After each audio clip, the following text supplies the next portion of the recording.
Lab selanjutnya adalah lab 2.4.4 yaitu locating log files. Jadi di lab ini tuh kita akan belajar cara locating and manipulating Linux log files. Jadi ada 3 part. Part yang pertama yaitu log file overview. Part yang kedua locating log files in unknown system. Lalu ada part yang ketiga monitoring log files in real time. Jadi ini ada instruksinya. Part yang pertama log file overview. Jadi log files itu adalah files yang digunakan oleh komputer untuk log events. Jadi log files are dependent on the application that generates them. Step yang pertama yaitu web server log file example. Jadi log files itu kan a way to track untuk nge-track specific events. Nah, tipe dari informasinya itu stored varies depending of the application or services generating the events. Jadi ini ada contoh single log entry yang di-generated sama Apache, yaitu a popular web server. Nah, ini tuh di entry above itu bisa ada 5 bagian utama atau 5 main parts. Jadi ada timestamp. Timestamp itu records kapan eventnya itu terjadi.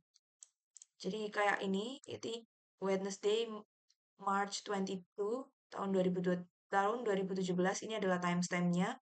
Lalu ada type-nya itu adalah error, itu an error ini. Lalu ada PID yang ini, itu proses ID. Lalu ada client. Clientnya itu dengan IP address ini. Lalu description. Descriptionnya itu yang ini. Jadi based on the log entry above, describe what happened.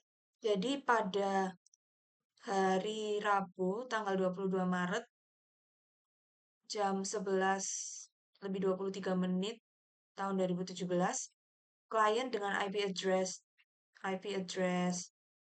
ini itu meminta file yang tidak ada, yaitu bernama favicon filenya. Lalu file tersebut itu seharusnya terletak di jalur berikut. Tapi karena tidak dapat ditemukan, hal ini itu memicu kesalahan atau error. Lalu selanjutnya kita disuruh buka terminal. Lalu kita type ini.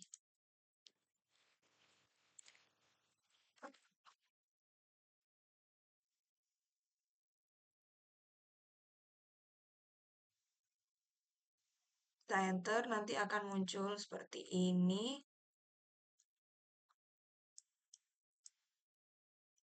Jadi ini ada timestampnya. Oke, lanjut.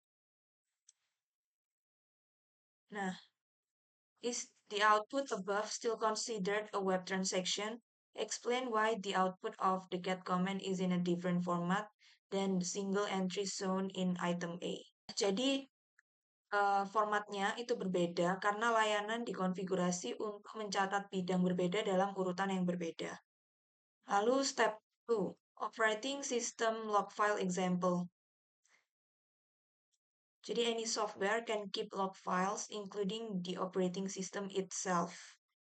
Jadi Linux itu menggunakan var log directory untuk menyimpan berbagai macam log files, including operating system logs. Jadi disimpan under ini, lalu the message file stores various system events. Nah, kita menggunakan command more itu untuk mendisplay atau memunculkan contents dari var log message file ini. Jadi more itu allows for a fast navigation through the file. Jadi kita coba komen ini. Sudo more var.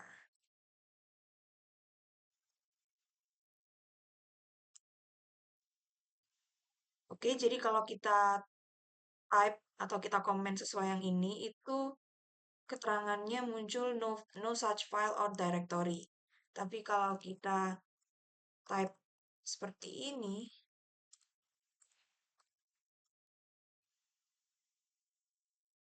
oh maaf, kita salah masukin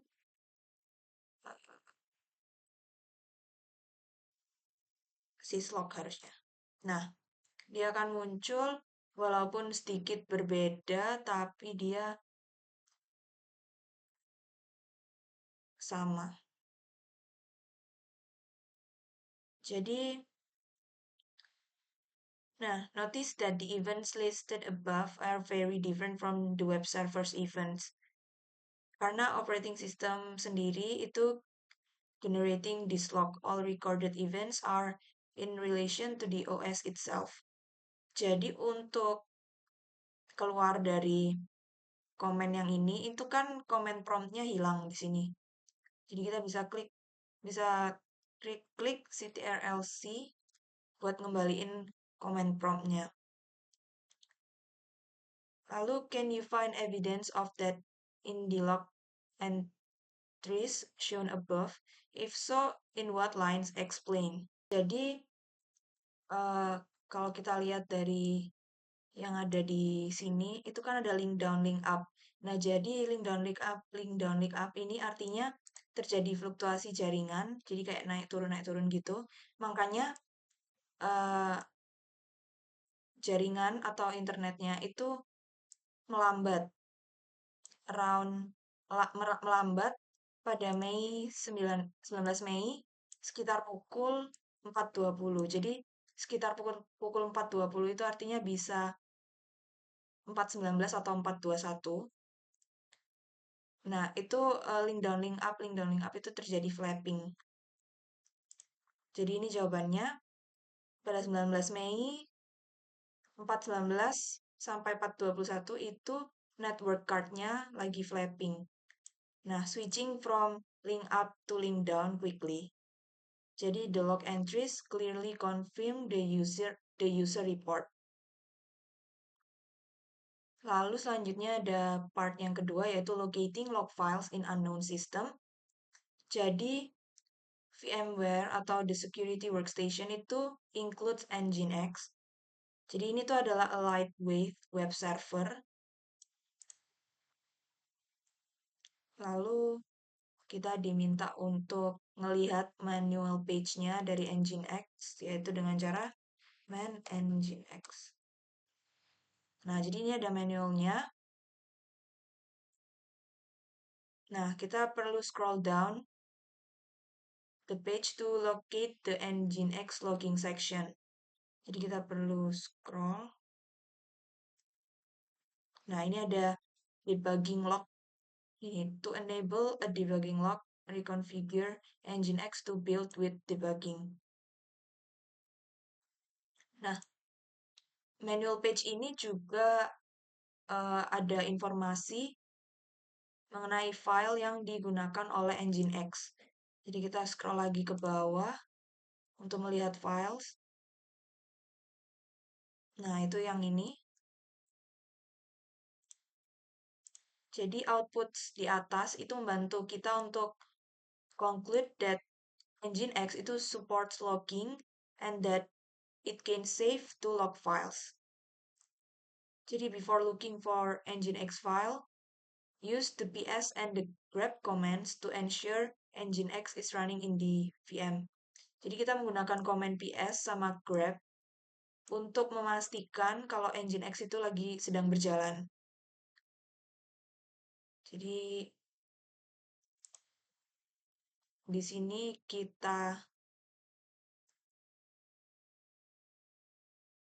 klik quit, lalu kita type psax grep Nginx. Nah, jadi ini itu menunjukkan kalau Nginx itu sedang running atau sedang berjalan. Nah, kalau misal Nginx-nya nggak berjalan, kita perlu type sudo di promptnya untuk start the service using the default configuration.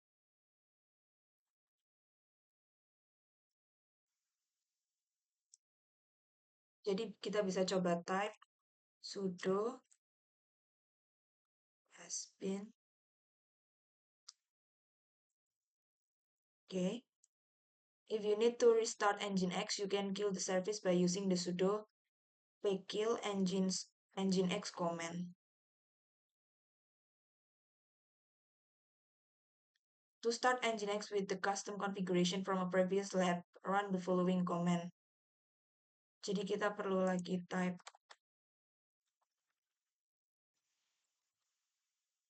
custom server.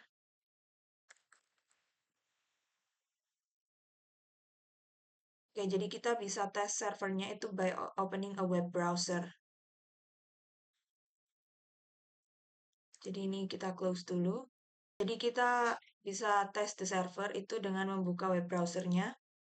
Nah, kita copy URL-nya ini.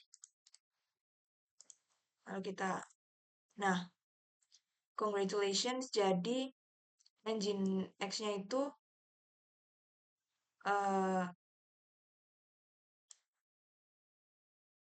sudah berhasil dikonfigurasi. Nah, because the location to the log files was not specified, the global Nginx configuration file should be checked for the location of the log files. Lalu selanjutnya ini kita close. Kita buka lagi terminal, kita perlu menggunakan ls command untuk melihat Nginx configuration file. ls. Nah, jadi ini.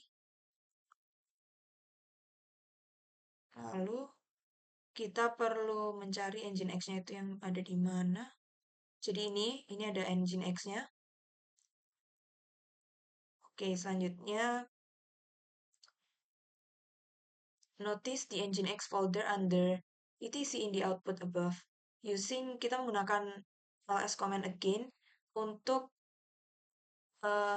menemukan a number of files, including files yang bernama nginx.conf ini. Kita type lagi etc nginx. Nah, jadi ini kita harus nyari ya file yang namanya itu ini, nginx.conf.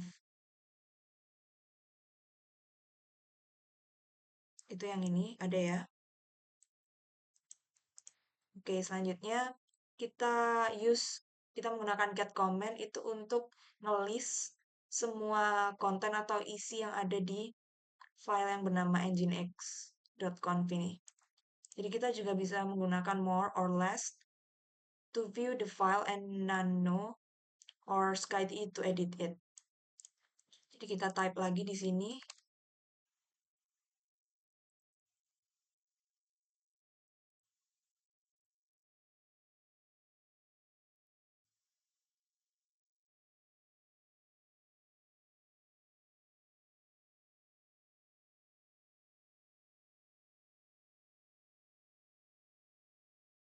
Jadi ada muncul seperti ini kalau kita type.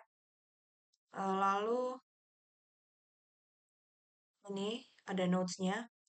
Kalau lines itu dimulai dengan tanda hashtag ini berarti comments itu diabaikan oleh Nginx. Lalu kita menggunakan ls command lagi untuk storing log files under var log ini.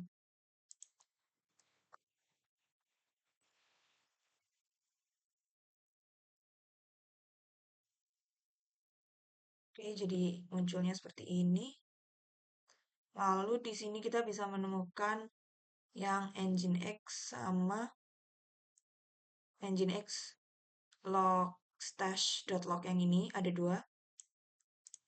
Oke, benar. Lanjut lagi. As shown above, the varlog directory itu memiliki subdirectory yang bernama nginx.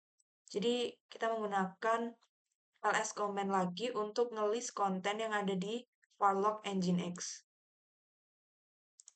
Kita perlu type lagi.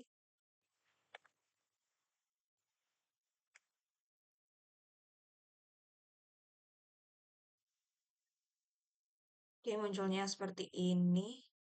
Jadi outputnya itu bisa berbeda. Jadi bisa selain ini. Lalu selanjutnya kita masuk ke part 3 yaitu monitoring log files in real time. Jadi kita menggunakan, jadi ini focuses on tail. A simple tapi efisien. Jadi step yang pertama using the tail command. Jadi the tail command itu mendisplay the end of a text file. Jadi by default, tail itu akan mendisplay the last 10 lines of a text file. Jadi kita coba menggunakan command tail untuk mendisplay the end of the xxlog file ini. Jadi sudo tail,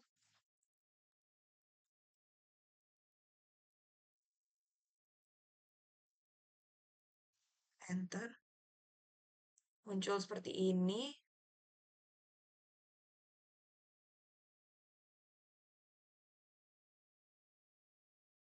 Nah, kita bisa, kalau kita nggak menemukan adanya log entries, kita bisa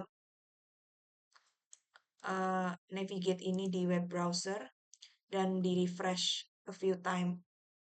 Ini kita minimize. Nah, ini kita coba buka. Coba kita paste, lalu kita enter, lalu kita refresh beberapa kali.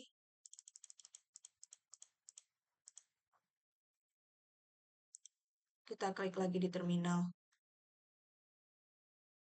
Nah, ini kita menggunakan an option to specify berapa lines from the end of a file yang harus di display sama tail.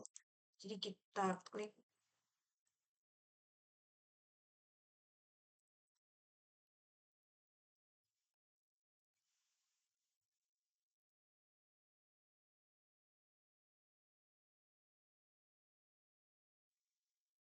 Nah, jadi kalau misal kita end menggunakan option ini, lalu kita di sini ada 5-nya, itu berarti hanya menampilkan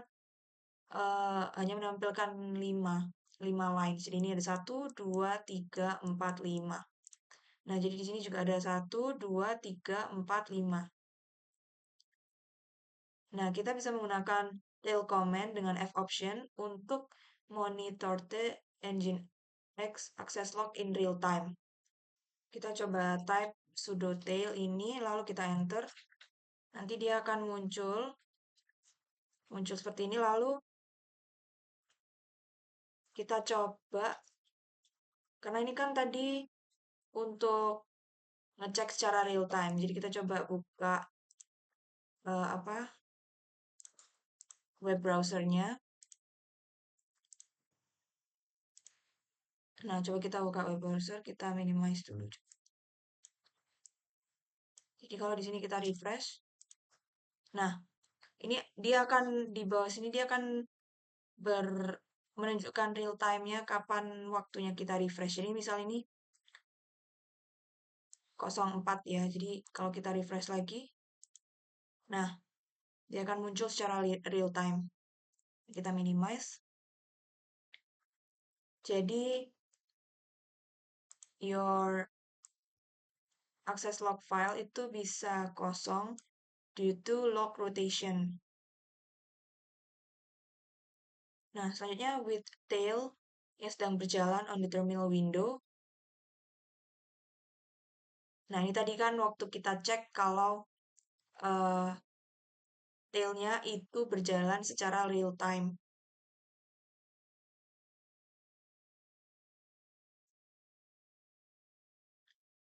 In the browser web address bar, kita coba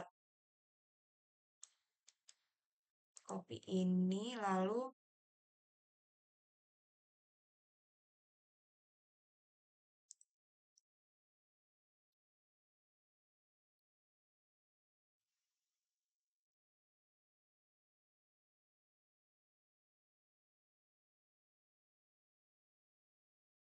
Ya, ini tadi yang menunjukkan kalau em,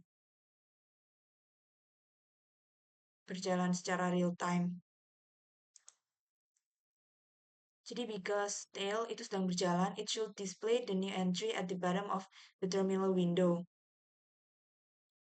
Aside from the timestamp, your entry should look like the one above.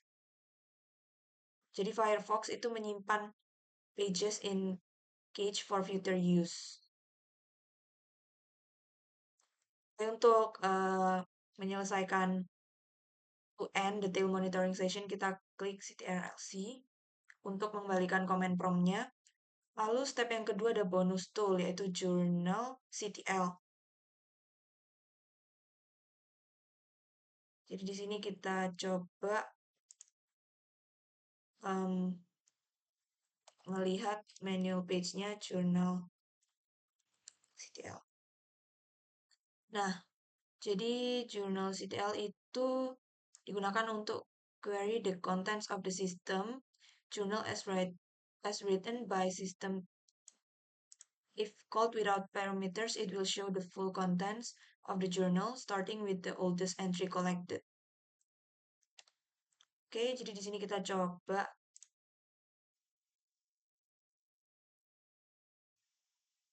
Oke, muncul seperti ini.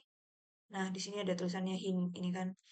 Hint, you are currently not seeing message from other user and the system. Oke, selanjutnya.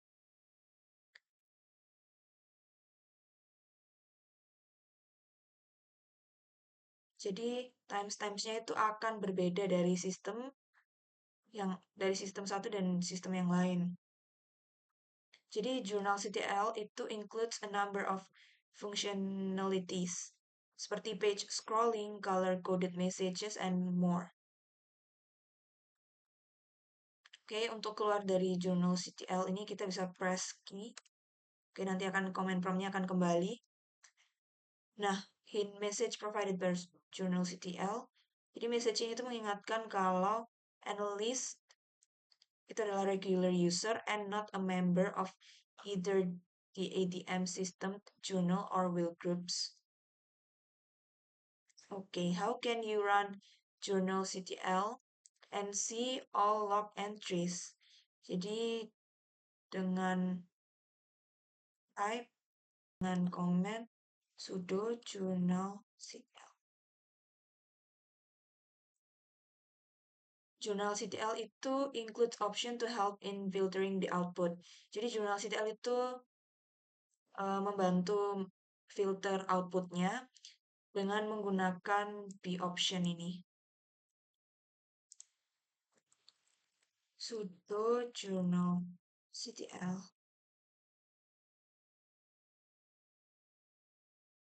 Oke, jadi muncul seperti ini. Oke, selanjutnya to see entries related to the last boot, add the -1 to the comment above. Jadi ini kita ctrl key dulu.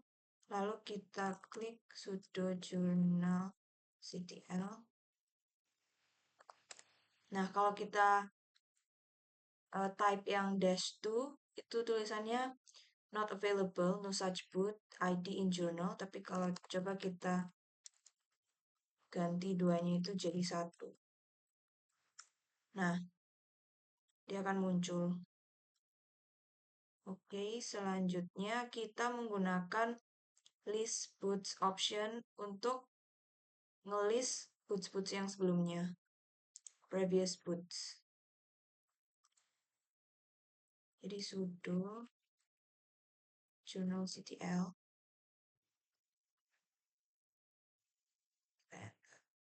Nah, nanti dia akan muncul seperti ini.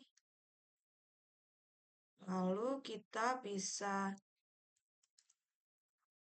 menggunakan synth comment seperti ini tuh untuk specify the time range of which log entry should be displayed. Kita coba.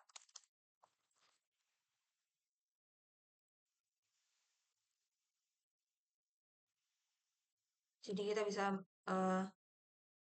display log entries itu yang di generate 2 jam yang lalu.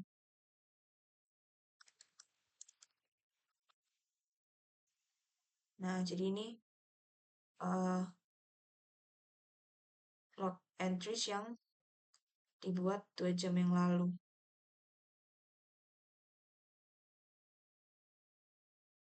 Nah, kita coba untuk melihat dari sehari yang lalu.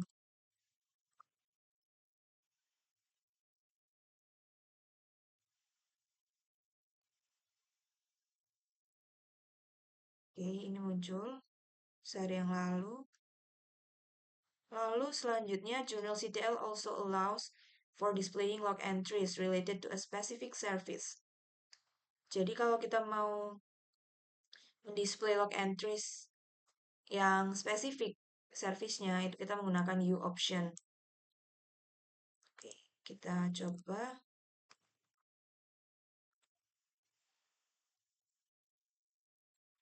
Kita mau melihat Nginx service. Oke, ini muncul starting a high performance web server. Oke. Lalu similar to tail, F Journal CTL also supports real-time monitoring. Oke, jadi Journal CTL itu juga menunjukkan real-time. Jadi kita bisa menggunakan F option. Oke, jadi kita coba sudo journal CTL. Jadi di sini kalau kita memasukkan ini ke dalam web browser itu tidak terjadi perubahan.